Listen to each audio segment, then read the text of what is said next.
कि तरुण राठी जी एक तो खुद कवि हो गए, उन्होंने खुद कविता सुनाई, तनीषा जी से कविता सुनवाई, अब आदरणीया से कविता सुनवाई। क्या अगली बार के लिए ये आत्मनिर्भर होने की कोशिश कर रहे हैं क्या? वो तो भाभी जी ने ना सुनाई। भाई साहब, स्वर्णिमा और जयवर में भी एक एक कविता जेब में लिए घूम रहे आपके डर। स्वर्णिमा मेरी वाइफ और जय वर्मा ये दोनों कविताएं लिए जेब में घूम रहे हैं। इनकी हिम्मत नहीं हो रही आने की आपके सामने। फिर आज एक बात सुन लो, आज एक बात सुन लो। हरियाणा में बहस हो रही थी कि भाई अगर मोदी जी प्रधानमंत्री नहीं बने तो कौन बनेगा। हाँ। तो किसी ने कहा भाई हो सके राहुल गांधी बन जाए, फिर किसी ने कहा हो सके ममता जी बन जाए, किसी ने कहा हो सकता है मायावती जी बन जाए, किसी ने कहा अखिलेश जी बन जाए, किसी ने कहा शरद पवार जी बन जाए, किसी ने कहा चंद्रबाबू नायडू बन जाए। तो हरियाणा का चौधरी बोला भाई जब ऐसे ही सत्यानाश होना है तो फिर सपना चौधरी के बुरी है। तो तरुण राठी जी, अगर आपके कुछ लोग, आपकी पत्नी, आपके मित्र, आपके कुछ लोग और कविता लिए बैठे हैं तो आज उनकी भी हो ही जाए। मैं चाहूंगा अगर मिसेज राठी लिखती हैं तो अगर तरुण राठी जी के जन्मदिन पर उनकी पत्नी कविता नहीं पढ़ेगी तो किसी भी कवि के कविता पढ़ने का कोई अर्थ नहीं है। मैं चाहता हूं आए, आप आइए। चलिए कोई बात नहीं, यहाँ के हैप्पी बर्थडे टू कह दो। अच्छा, और कौन कौन लिए बैठे हैं?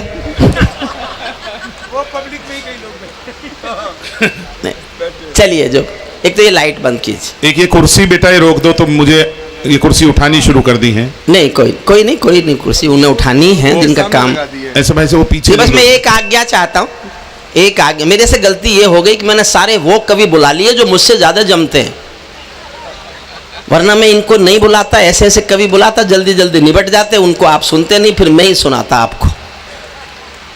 तो अब जाट तो ऐसी गलती कर ही देते। मैंने भी कर दी, सारे अच्छे अच्छे बुला लिए, इतने अच्छे बुला लिए, सारे इतने जमे। सुदीप भोला, हमारी कविता बिटिया, हासिम फिरोजाबादी, शंभू शिखर, सुनील जोगी, दिनेश रघुवंशी, सारे इतने जमे। ताली बजा बजा के आप थक गए, हंस हंस के आप थक गए, सुन सुन के आप थक गए। जानते हो मेरी हालत क्या होती है सबसे बाद में? आपने ठेले पर कोल्हू में गन्ने का रस निकलते देखा है? गन्ने को एक बार कोल्हू में डालते हैं, फिर उसी गन्ने को मोड़ के दोबारा कोल्हू में डालते हैं, और जब वो गन्ना बिल्कुल खुक्कस खोई हो जाता है तब मुझसे कहते हैं अब इसमें तू रस निकाल के दिखा।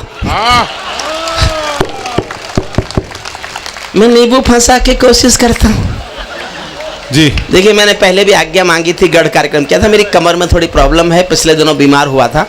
अभी डॉक्टरों ने कहा है कि कुछ दिन और खड़े होकर मत पढ़ो, मुझे बैठ के पढ़ने की अनुमति आप ताली बजा कर दे दीजिए, फिर मैं 4 लाइन पढ़ता हूं। कब तक देखेंगे हम रोज तिरंगे में लिपटी हुई लाशें? कब तक कोई मां खोती रहेगी अपना बेटा? जब रोज तिरंगे में लिपट कर लाशें आएंगी तो कवि एक बात गाएगा। मेरा विचार है ये। जी न्यूज ने इस कविता की लाइनों को सुनाकर डिबेट की इस पे, बोले ना हम समर्थन नहीं करते इस लाइन का। मैं कहा मत करो, मैं जनता से, अमरोहा की जनता से मन मांगता हूं कि क्या मैंने ये कह के कोई गलत कर दिया? अगर कोई आदमी बहुत बीमार होता है, बहुत बीमार, बहुत दर्द में तड़फ रहा होता है, तो क्या वो उसके मुंह से ये नहीं निकलता, हे भगवान या तो मुझे उठा ले या ठीक कर दे? निकलता है ना? मैंने उसी एहसास को गाया है। अगर वो एहसास ठीक है तो मैं भी ठीक हूं। आपका मन मांगता हूं कि मैंने गलती तो नहीं की। जी भाई साहब। भारत माता का बंटवारा है जिनकी अभिलाषा में, वे समझेंगे अर्जुन के गांडीव धर्म की भाषा में। फूल मन के कभी नहीं खिलते कायर पर पार्टी में, नेहरू जी के श्वेत कबूतर मरे पड़े हैं घाटी में। अपने मन को बुद्ध करो या कुद्ध करो, कश्मीर को दान करो या गद्दारों से युद्ध करो। क्या बात? कश्मीर को दान करो या गद्दारों से युद्ध करो। जेल भरे क्यों बैठे हैं हम आदमखोर दरिंदों से, आजादी का दिल घायल है जिनके गोरख धंधों से। घाटी में आतंकवाद के कारक बने हुए हैं जो, बच्चों की मुस्कानों के संहारक बने हुए हैं जो, उन जहरीले नागों को भी दूध पिलाती है दिल्ली, मेहमानों जैसी बिरयानी चिकन खिलाती है दिल्ली। जिनके कारण पूरी घाटी जली दुल्हन सी लगती है। दिल्ली भी भाजपा की सरकार है, लखनऊ भी भाजपा की सरकार है, आपका भी भाजपा का सांसद है। मैं देश की जनता की ओर से एक सवाल पूछता हूं, और क्या हमको हक नहीं है कि हम ये पूछें? आपको लगता है हमारा हक है कि अपनी सरकार से, जिसको हम प्यार करते हैं, जो हमने जिसको वोट देके बनाया, उससे हम ये सवाल पूछें, और आपको लगे कि ये सवाल पूछने का हक कवि को भी है और आपको भी है, तो फिर बहुत आशीष भरी, आकाश भरी ताली सुनना चाहता हूं।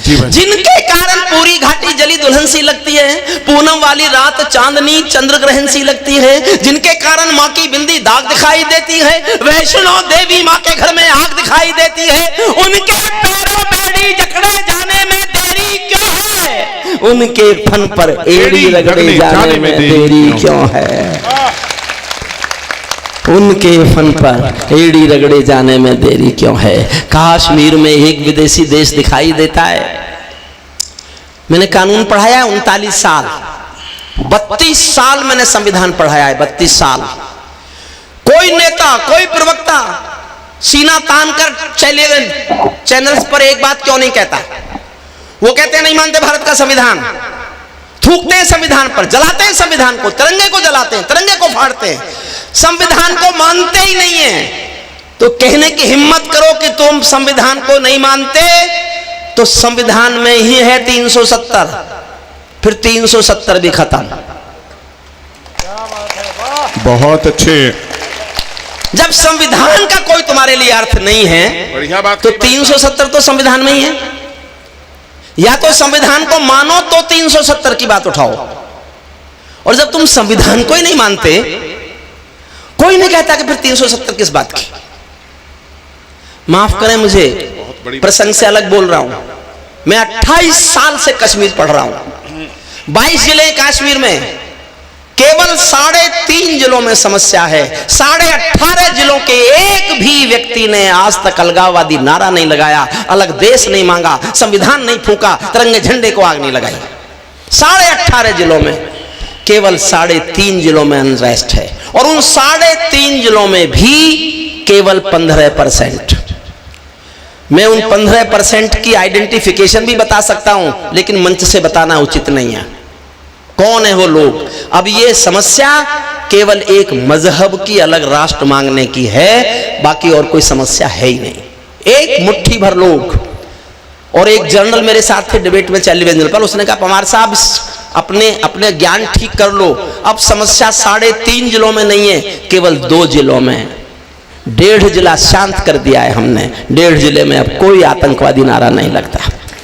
केवल 2 जिलों के 15% लोगों की समस्या आप हल नहीं कर पाए, तो केवल एक ही वजह है कि आप हल करना नहीं चाहते, करना नहीं चाहते। कश्मीर में एक विदेशी देश दिखाई देता है, संविधान को ठुकराता प्रवेश दिखाई देता है। वे घाटी मेरा दर्द सुनना और मेरे दर्द में शामिल हो सको तो ऐसे ही शामिल होना जैसे मैंने शामिल होकर लिखी होगी। कश्मीर में एक विदेशी देश दिखाई देता है, संविधान को ठुकराता प्रवेश दिखाई देता है। वे घाटी में भारत के झंडों को रोज जलाते हैं, सेना पर हमला करते हैं, खूनी फाग मनाते हैं। हम दिल्ली की खामोशी पर शर्मिंदा रह जाते हैं, भारत मुर्दाबाद बोलकर वे जिंदा रह जाते हैं। भारत मुर्दाबाद बोलकर वे जिंदा रह जाते हैं। सेना पर पत्थरबाजों को कोई इतना समझा दो, और मेरी बात समझ जाओ तो मुझे बता देना साहब कि आप समझ गए। सेना पर पत्थरबाजों को कोई इतना बतला दो, ये गांधी के गाल नहीं है, उनको इतना समझा दो। ये गांधी के गाल नहीं है, उनको इतना समझा दो। दिल्ली वालों, सेना को भी कुछ निर्णय ले लेने दो, एक बार पत्थर का उत्तर गोली से दे लेने दो। एक बार पत्थर का उत्तर गोली से दे लेने दो। जब चौराहों पर हत्यारे महिमा मंडित होते हैं, एक छंद बहुत जोश में पढ़ूंगा, दिनेश रघुवंशी को भी समर्पित करूंगा, सुनील जोगी हमारा संभव, हमारी बेटिया। मैं 3 दिन पहले बंगलौर में था, मेरे मुंह से निकल गया, मैं जोश में पढ़ूंगा और मैं चाहता हूं आप जोश में सुने। फिर मेरे मुंह से ये निकल गया कि मैं चाहता हूं आप मुझसे ज्यादा जोश में सुने। फिर मेरे मुंह से ये भी निकल गया मैं यहां से हार के जाना चाहता हूं।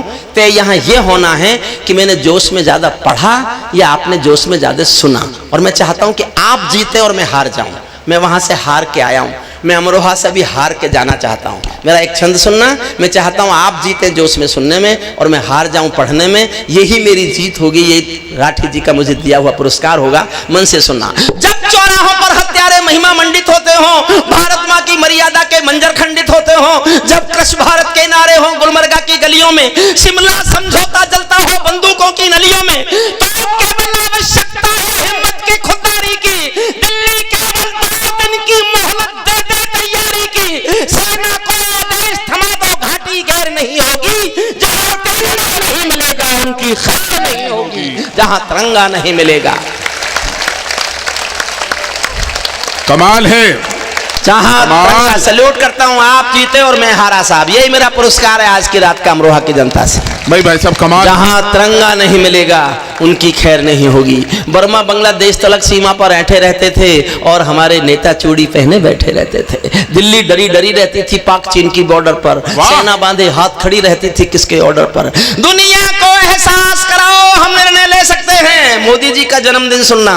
दुनिया को एहसास कराओ हम निर्णय ले सकते हैं, हम भी ईंटों का उत्तर पत्थर से दे सकते हैं। अब तो वक्त बदलना सीखो डरते डरते जीने का, दुनिया को एहसास कराओ 56 इंची सीने का। दुनिया को एहसास कराओ, दुनिया को एहसास कराओ 56 इंची सीने का। सैनिक अपने प्राण गंवाकर देश बड़ा कर जाता है। अंतिम पंक्तियां पढ़ता हूं। सैनिक अपने प्राण गंवाकर देश बड़ा कर जाता है, बलिदानों की बुनियादों पर राष्ट्र खड़ा कर जाता है। जिनको मां के बलिदानी बेटों से प्यार नहीं होगा उन्हें तिरंगे को लहराने का अधिकार नहीं होगा, उन्हें तिरंगे को लहराने का अधिकार नहीं। अंतिम पंक्तियां पढ़ता हूं। जो हुआ वो तरुण फाउंडेशन का है, अमरोहा की जनता का है, तरुण राठी जी का है, इस परिवार का है, रोमी चौधरी का है। और मैं फिर दोहराता हूं, मैं क्योंकि मुझ पर जिम्मेदारी सौंपी थी तरुण राठी जी ने, मुझ पर विश्वास किया। उन्होंने कहा जो लाओ, जिनको लाओ, जो करो, जैसे करो। इतना विश्वास अगर मैंने बनाए रखा हो, आपको लगे कि हमने एक श्रेष्ठ कवि सम्मेलन अमरोहा को दिया, तो एक आखिरी बार मुझे आशीष दे के भेजिए इस बात के लिए कि आपने इस कवि सम्मेलन को पसंद किया है। अंतिम पंक्तियां पढ़ता हूं सुनने। जब सिंहासन का राजा ही कायर दिखने लगता है तो पूरा मौसम हत्यारा डायर दिखने लगता है। सिंहासन के माने होते हैं सिंहों का आसन हो, कायरता से दूर अटल संकल्पों का अनुशासन हो। राजमहल के आचरणों की गंध हवा में जाती है, राजा कायर हो तो बिल्ली सिंह को धमकाती है। अंतिम पंक्तियां सुनना। प्रणाम करता हूं, सारे सदन को प्रणाम करता हूं। राजा दब्बू हो तो बिल्ली सिंहों को धमकाती है। भारत एक अखंड राष्ट्र है, सवा अरब की ताकत है, कोई हम पर आंख उठा ले किसकी भला हिमाकत है। धरती अंबर और समंदर को ये भाषा समझा दो, दुनिया के हर पंच सिकंदर को ये भाषा समझा दो। अब खंडित भारत मां की तस्वीर नहीं होने वाली, कश्मीर किसी के अब्बा की जागीर नहीं होने वाली। वाह, आपको आभार आप सबका। हम आज यहाँ तरुण फाउंडेशन के संयोजन में देश के यशस्वी प्रधानमंत्री जी का जन्मदिन मनाने के उपलक्ष्य में एक अखिल भारतीय कवि सम्मेलन आपको सुनवाने जा रहे हैं। जो लोग अभी भी घूम फिर रहे हैं, मेरा उनसे निवेदन है स्थान ग्रहण कर लें। कहीं भी जहाँ उनको स्थान मिले, बहुत सुंदर व्यवस्थाएं हैं। अमरोहा शहर में किसी भी कवि सम्मेलन को साहित्यिक कलेवर देने के लिए व्यवस्थाओं में जो अच्छे से अच्छा किया जा सकता था वो सब किया गया है। मैं चाहता हूं ये सदन एक बार तरुण फाउंडेशन और तरुण राठी जी को बधाई देने के लिए जोरदार तालियों से।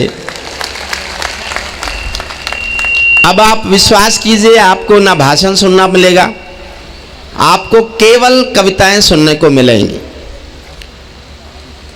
मैं एक बात बहुत स्पष्ट कर दूं, कविता भाजपा नहीं होती, कविता कांग्रेस भी नहीं होती, कविता सपा भी नहीं होती, कविता बसपा भी नहीं होती। कविता संस्कृति होती है, कविता संस्कार होती है, कविता परंपरा होती है, कविता मूल्य होती है, कविता संवेदना होती है।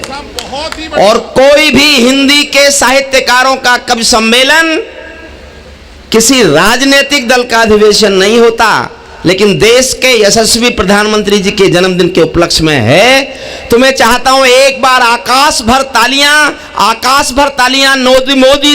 मैं बहुत नाराज हूं इससे, इसको और कड़ी सजा दो। मंत्री ने कहा कि इसको हम 10 साल जेल में डाल दें।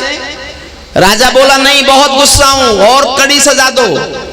राजा ने कहा, मंत्री ने कहा इसको उम्र भर के लिए जेल में डाल दें। राजा बोले नहीं, मैं बहुत गुस्सा हूं, इससे भी कड़ी सजा दो। तो मंत्री ने गुस्सा करते हुए कहा इसको फांसी पे लटका दें। राजा बोला नहीं, इससे भी कड़ी सजा दो। मैं बहुत नाराज हूं, इससे भी कड़ी सजा दो। मंत्री बोला साहब इससे बड़ी कोई सजा होती नहीं है, किसी को फांसी देने से बड़ी कोई सजा होती ही नहीं है। राजा ने कहा होती है, एक सजा फांसी से भी बड़ी होती है अमरोहा के दोस्तों। राजा ने कहा मैं जिससे नाराज हुआ हूं ये एक कवि है, और इस कवि से कहो ये तो कविता सुनाएगा, और जब ये कविता सुनाएगा हम इसकी कविता नहीं सुनेंगे, आपस में बातचीत करेंगे। ये सजा है फांसी से भी बड़ी। क्या बात है। हे हमारे राजाओं, हमको वो सजा मत देना जो फांसी से भी बड़ी होती है।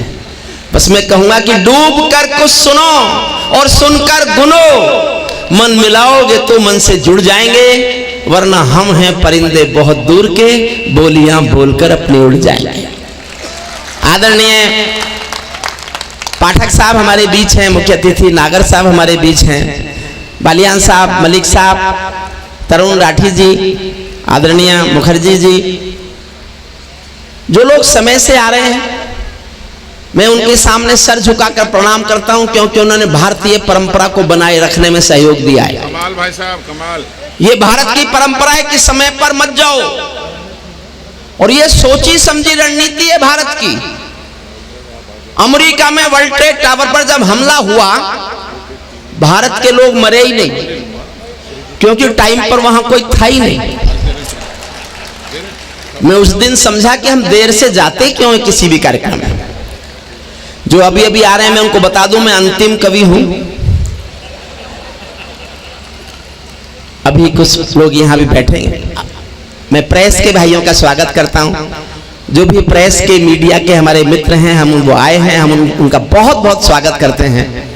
वो कहीं भी स्थान ग्रहण कर लें, सामने खड़े होंगे तो थोड़ा सा पीछे के बैठे लोगों को असुविधा होगी। जनता का फोटो भी हो चुके हैं, इसलिए जनता को कम से कम असुविधा हो, मैं निवेदन करना चाहता हूं।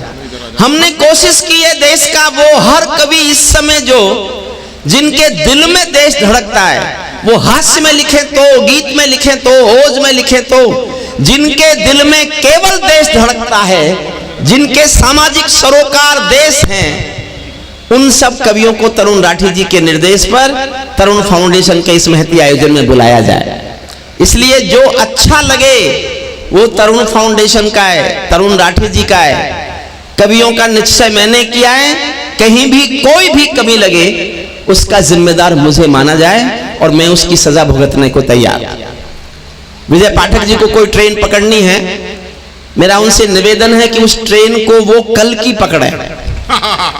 ये हो सकता है वो जो आएगी आज वो कल वाली ही आए।